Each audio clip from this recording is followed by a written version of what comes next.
Hello, welcome to Now Tell Us. Now Tell Us is where we have guests come and tell us stories. They come and educate us on a subject. They come and inspire us, or they come and highlight a cause that is important to them and also maybe to us. And as always, we are having great guests, and today's guest is a great guest. He's going to tell us something interesting about genocide in the US.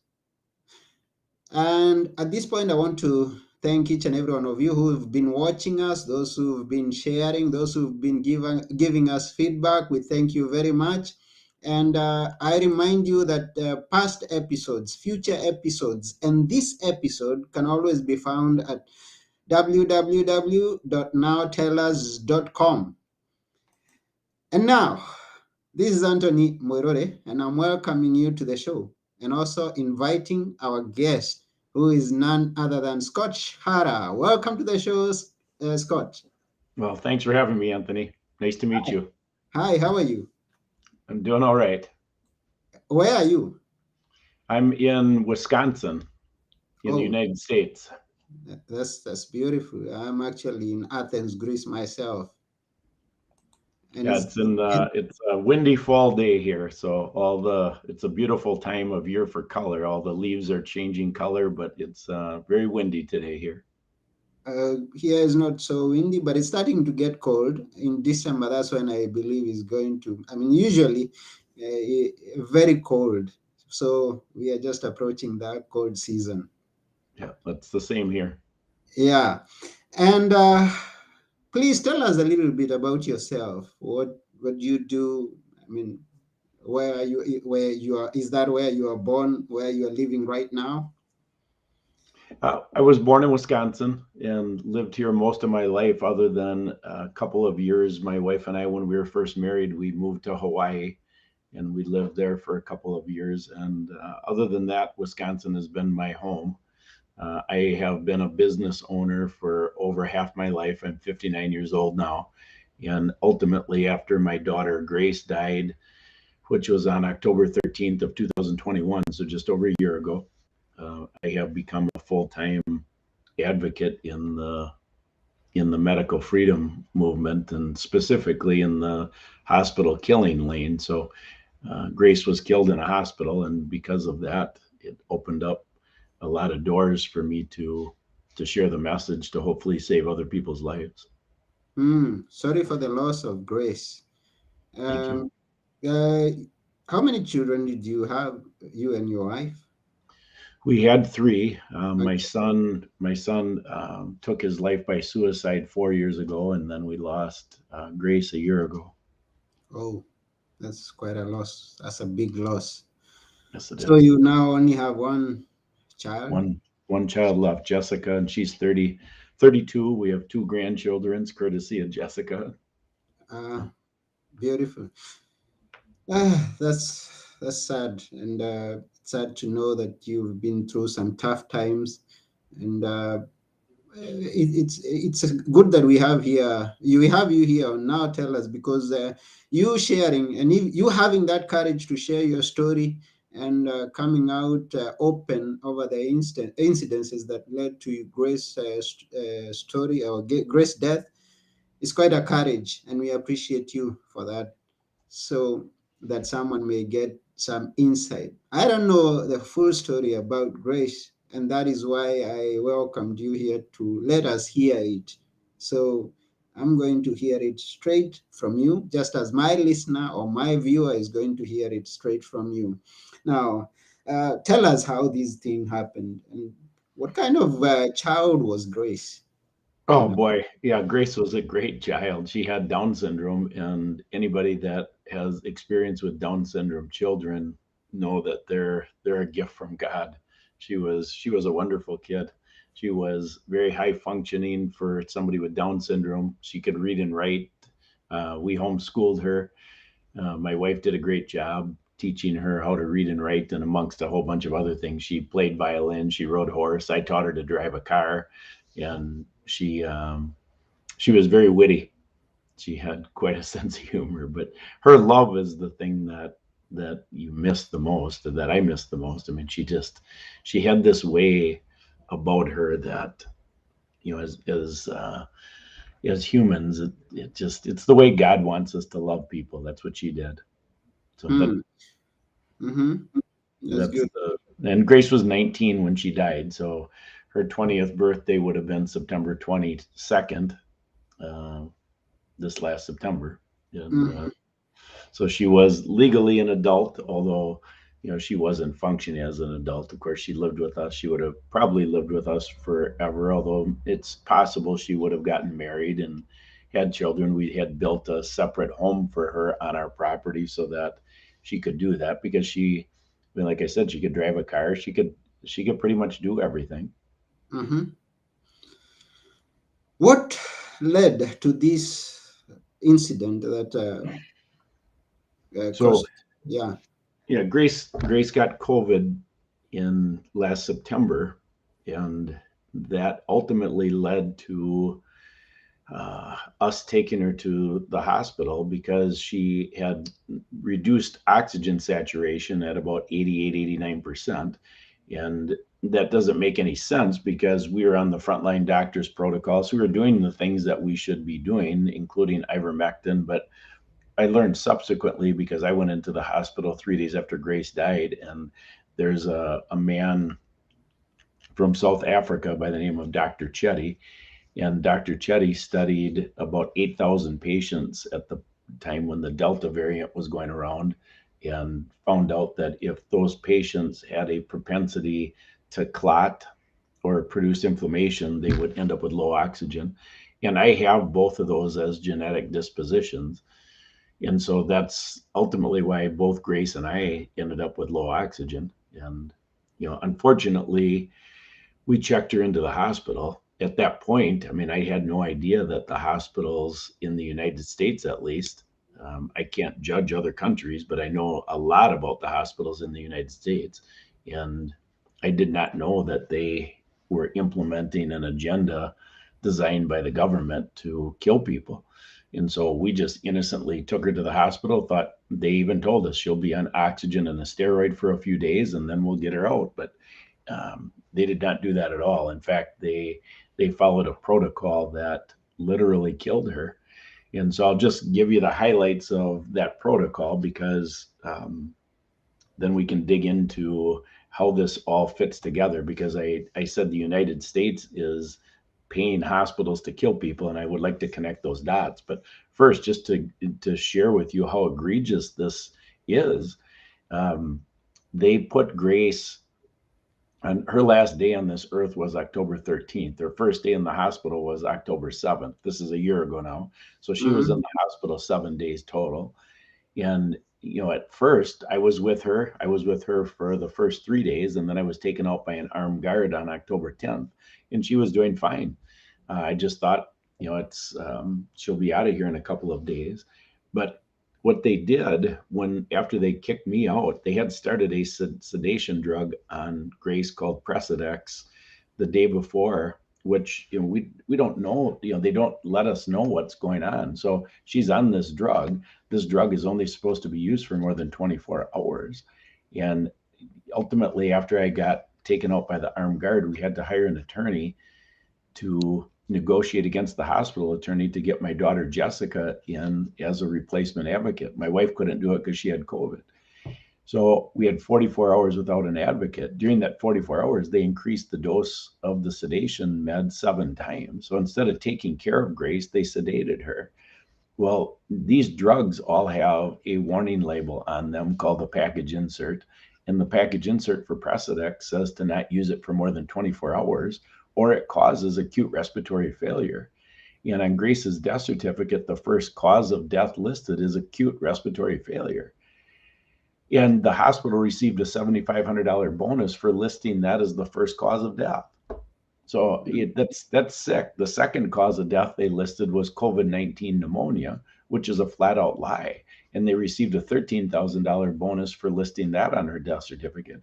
The second cause of death was, in addition to the Precedex, they gave her an anti anxiety med called lorazepam and another. killer drug called morphine. And so in 29 minutes, she had lorazepam, Precedex, and morphine in her system. That combination in 29 minutes would have taken you and I out, Anthony.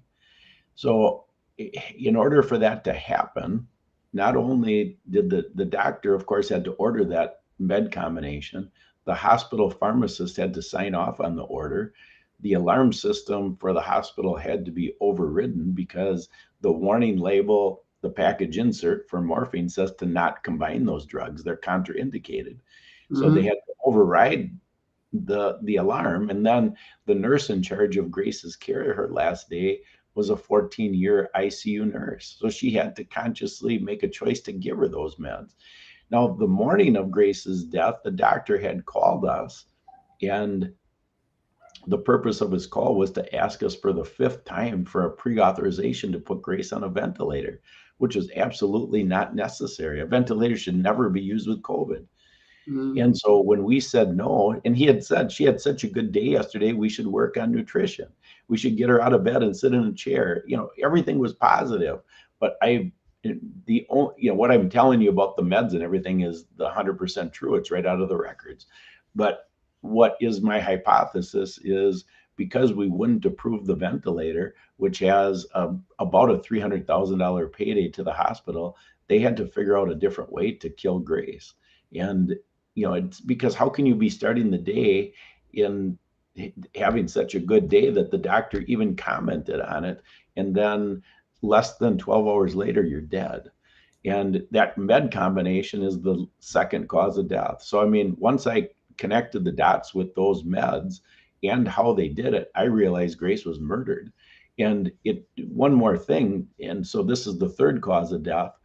The time frame of those meds was between 5:46 and 6:15 in the evening. Grace died at 7:27.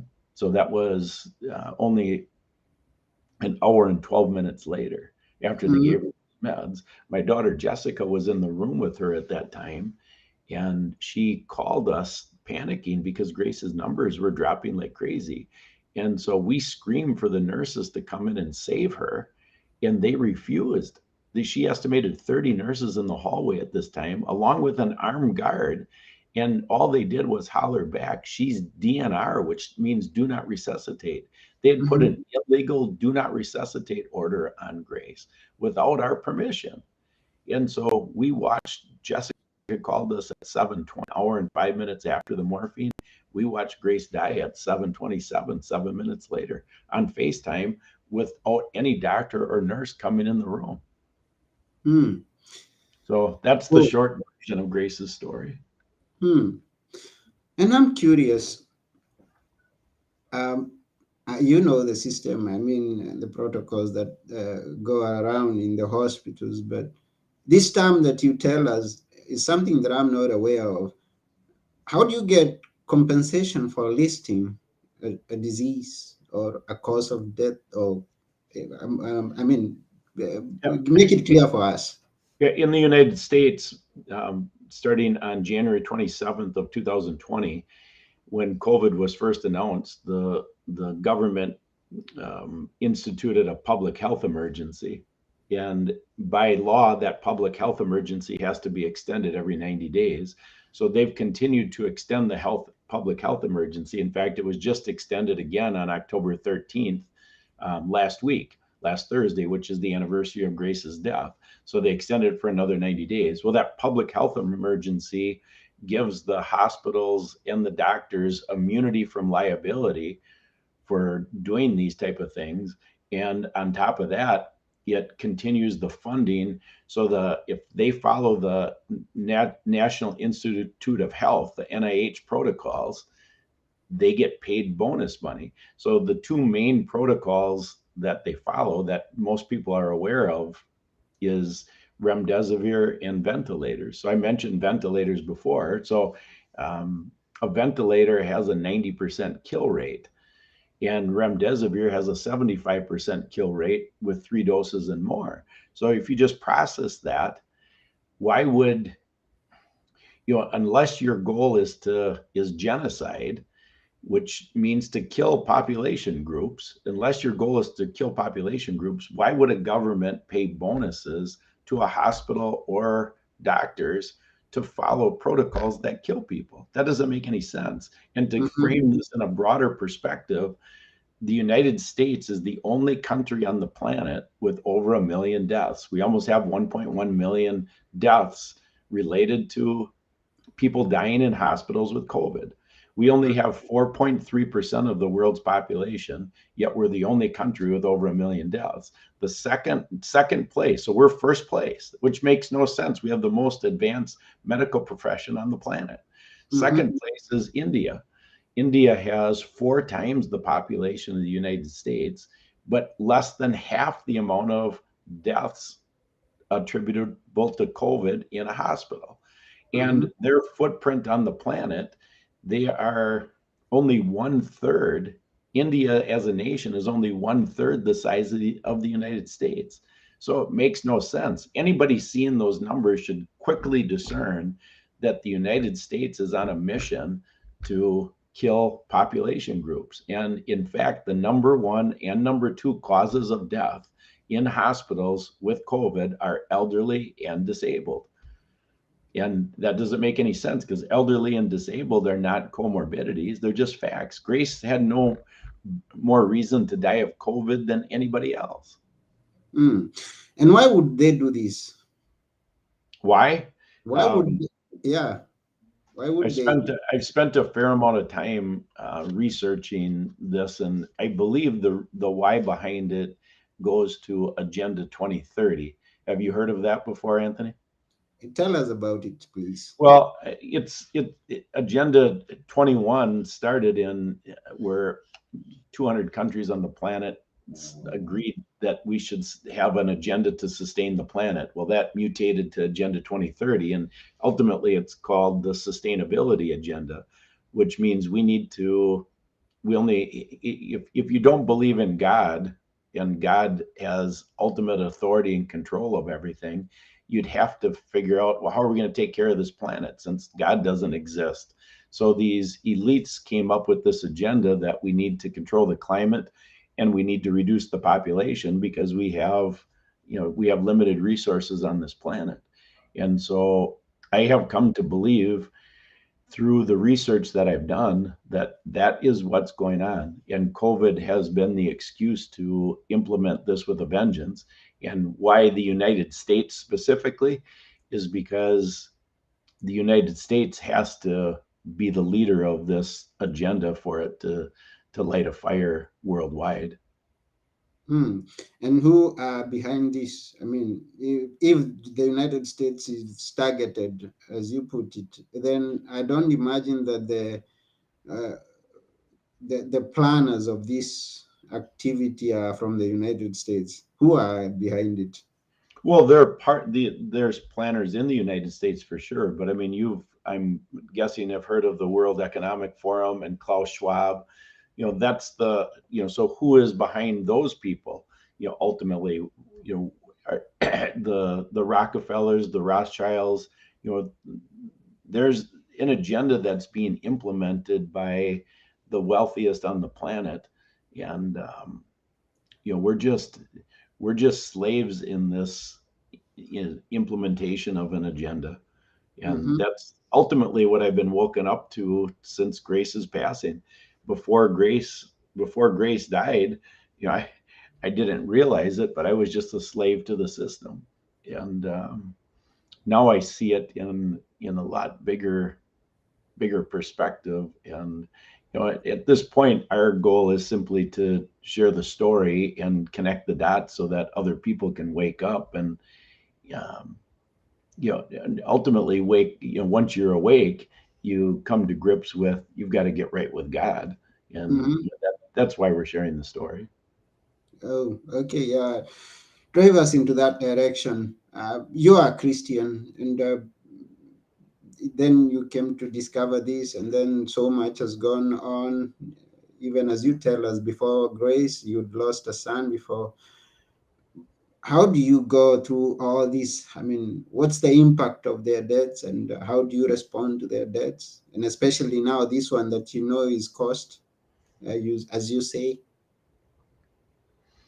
Mm-hmm. Well, I mean, how do you respond? I mean, I believe God is sovereign. So after a death, you can say that God knew the date, time, and circumstances of Grace's death and my son Travis's death. So he knew those before they were born. You know, of course, we didn't know that, but after the fact, now we're clued into what God already knew.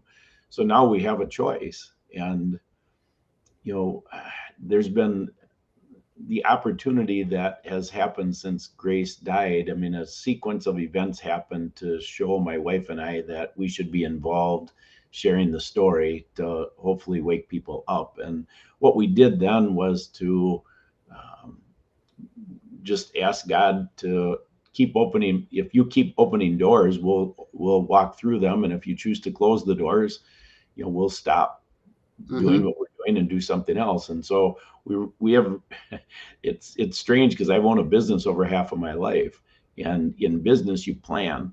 That's really the secret to success in business. You got to plan. Yeah. And in this walk of faith, there is no planning. You know, I have no idea what tomorrow is going to bring, but I am you're just thankful. You know that God's got this, and He truly does have it. I mean, if He's passing judgment on the earth for not believing in Him, there's no reason to fear for that. If you're one of God's, and if you're not, it's time to reconcile and make peace with Him. I mean, that's the urgent message that I want to share. Mm-hmm. And what's your, I mean, thought on the doctors? Did you, now that you got to know them personally, those that you witnessed taking the life of your daughter, what was your response to them, and how do you take it as you move along? Well, thankfully, I was in a different hospital after Grace died. So 3 days after Grace died, I just about died, and the hospital that I was in saved my life. And I think God put me there so that I could tell this story objectively to see what's supposed to be done versus what is being done and what took Grace's life. But then what happened to me while I was in the hospital is God, he obviously knew I was going to get out and start speaking about this, and he put a spirit of forgiveness in me. So, relative to the specific doctor and nurse who killed Grace, um, what my hope is that they repent. You know, so he gave me a spirit of forgiveness. I mean, that's the gospel, not Mm-hmm. literally the spirit of forgiveness, but gospel message is, you know, very simply, you know, Jesus died, rose again on the third day so that whoever believes. Well, what's the benefit of that? Of course, eternal life, but what a benefit on earth. Once you realize that the door opens up to you to do things that you could never do. So no man, if you know the doctor and nurse who killed your daughter, you can't forgive them as a man. Nobody can. That's impossible. But God Mm-hmm. can. And so he worked that into my heart. And so I mean, that's, you can't have an angry, he knew, I mean, he obviously knows you can't have an angry dad out here screaming at the doctor and nurse who killed Grace. I mean, that's not going to fly if we're trying to help people. So, you know, thankfully he gave me that without even asking. Mm. So you did not attempt to go in any way like sue, although now you told us that they are under the government's protection over whatever it is that happens. Yeah, That's what. that's a great question. So at the beginning, right after we got the records and I went through the records, I thought it was my biblical responsibility. At this point, I was pretty naive. I just thought Grace's death was an anomaly. So I Mm-hmm. sent them everything that I had assembled with the help of a doctor, and I sent it to the hospital, requesting a meeting with the hospital CEO and the doctor, thinking that they would want to know what I know so that they can stop it. So I mean, Mm-hmm. that was pretty naive. Well, they rejected the meeting, and then that set a sequence of events in motion that, you know, ultimately we concluded that Grace was murdered. So then we looked into what does justice look like with our system, and found out about the immunity from liability under the PrEP Act and all the things that make it near impossible to sue. But then, as God opened up doors, He kept doing it. We were introduced to some attorneys who saw Grace's case through a different lens, and so that's being pursued now. I really they have told me don't talk about the case at all on the air. So uh, we'll see where that goes. I'm not, of course, putting faith in our legal system because that was designed by man. But if God is behind it, I would suspect that we will win, and it will be for the benefit of a lot of people. Yeah. And since you have proof and also you've done quite a research, as you say, into everything that you are putting forth here. So it's our desire that you get justice for what has happened to your daughter. And you sharing this story, apart from sensitizing the public on what goes on and making us aware of what runs behind those doors, what action would you maybe want the public to take, or an idea that you have in highlighting this cause? Yeah, a simple action is advocacy. So the first and most important action is you have to change your belief. Mm-hmm, So just the way God wired us, our beliefs motivate our actions. So whatever you believe, your feet follow. I mean, that's like 1 + 1 = 2. mm-hmm, So if you believe that the hospitals have your best interest in mind, you'll never take Grace's story seriously. You would look at it and say, well, that was just an exception, because mm-hmm, they would never do that. But if you look at it through the lens that they are the new killing fields being paid to kill by the government, well, now that changes your perspective.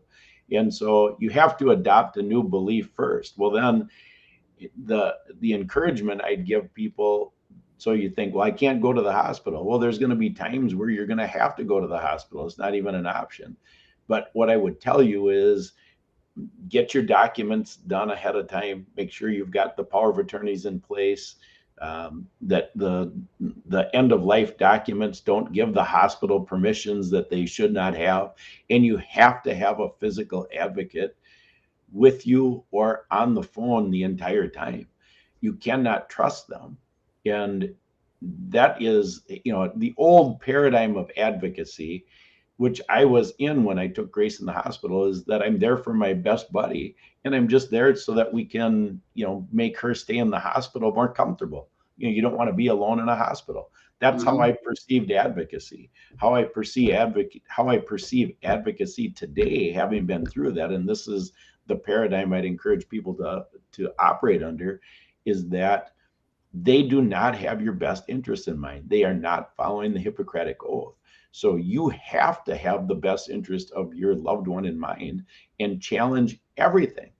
And mm-hmm, if they do not follow the directives that you give, get your loved one out of that hospital and get them transferred to another hospital. It is not the time to be nice and get along with the hospital staff. You've got to stand your ground. Grace, I did stand my ground. I got taken out by an armed guard. But if I would have had the perspective that they were trying to murder her, I would have, when I got taken out, I would have taken her with me, of course. mm-hmm. Yeah, and as reminding us that there's a higher power than the doctors or the government, the higher power that gave us life, and the one that can be more responsible than the human being. And that's God, reminding us to look upon Him in everything that we do and depend upon Him and trust Him. That's a good lesson, I think, that we can get from this episode. Well, I think that's right on, Anthony. That's a great close. I mean, when I put the light 100% on me, I trusted the white coat instead of God. And Mm-hmm, ultimately, my daughter is dead because of that. And that doesn't excuse their behavior, but you know, it's important that you don't lose the connection with God. It's meant to be a 24/7 connection. Grace had that. Mm-hmm. As men, I mean, my best or my worst quality is being a stubborn man. So as a stubborn man, I mean, you want to do things on your own, and God, God doesn't want that. He wants you to rely on Him. Mm.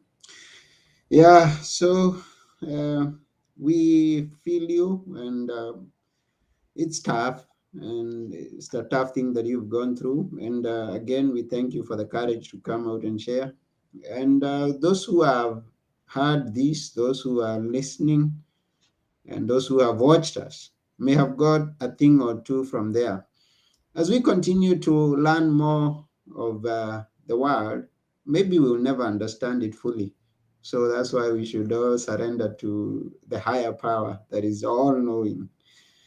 And that's about it for today at Now Tell Us. And yeah, we thank Scott for taking his time and being with us. But before you go, Scott, we would like you to leave us with a few words that we should always remember. That's as a norm on Now Tell Us.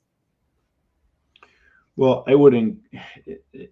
We have so much on Grace's website that what I'd really like to say in closing is spend a little time on Grace's website and get to know her. We put it together as a testimony to her, but ultimately it's been expanded so much to include documentation of the tragedy. And I've been studying the Holocaust, so there's research on the Holocaust and how the country is going through the world is going through a second Holocaust, but this time it's worldwide. So I'd like people to go to the website, which is ouramazinggrace.net. And the ultimately at the end, the most important thing that I could ever tell anybody is to reconcile with God. And ultimately, that means to come to grips with what God's plan for salvation is, which I laid out before. What is the gospel? Jesus came to this earth for a reason. He died, was buried, and rose on the third day. And those who believe in him will have eternal life. And then there's no reason to fear what we are going through now. We're going through some times that are like no other, and they're going to get substantially worse. And he takes the fear away if you put your trust in him. Amen. So that's about it for today. Remember to go to www.ouramazinggrace.net to learn more about Grace's story. There are videos there. There's so much to see from that website that you can learn much more about that. And that's about it at Now Tell Us. And I've been your host, Anthony Morore. And together with our guest, Scott Schara, we are saying bye for now. Bye, Anthony. Thank you. Bye.